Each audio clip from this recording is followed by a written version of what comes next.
Hello sa inyo guys, so welcome back again sa video ngayon.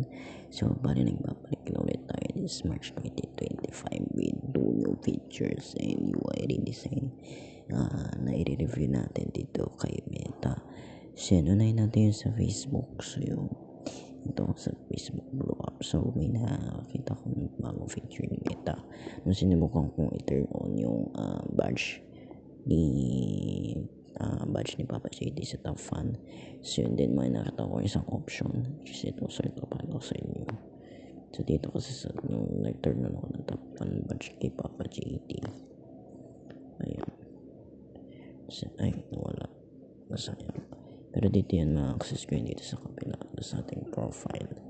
Makita nyo yung isang feature which is ito. Yan, ito yung active fan. So pag na-turn on yun, so di ba meron kayong active na lagi so ito yung isa. So kailangan nyo i-turn on yung isa, yung nasa baba, yung sa active fan na display sa profile nyo. So yan, ito yung lalabas doon.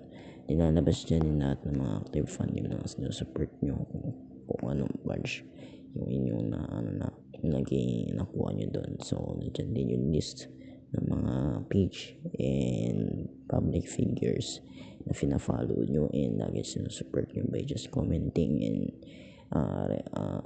supporting their posts through reactions and commenting or even sharing their posts, ganun.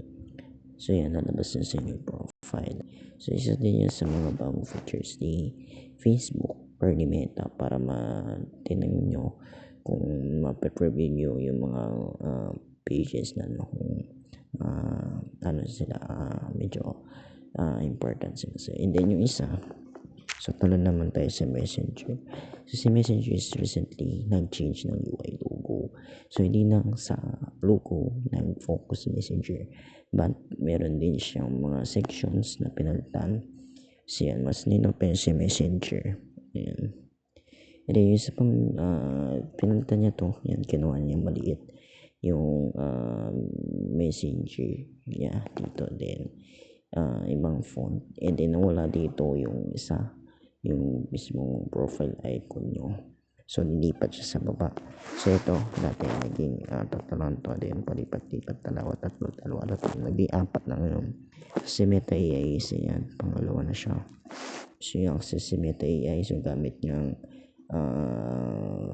is Llama 3.2. And then dito naman yung makikita yung menu. Yan yung menu na inanimended. Then yung makikita lahat ng mga communities and Facebook groups. Dito naman yung friends. Ayan, gusto nyo makita yung mga ito friends, ito is dating highlights yan. So yan, ginawa na siyang friends. Siguro nag-redesign si Meta. So yun lang naman yung mga bagong features ngayon ni Meta. If ever man na meron pa kayong alam, is you can share naman this sa comment section and we'll try to review it as soon as possible. And guys, and thanks for watching.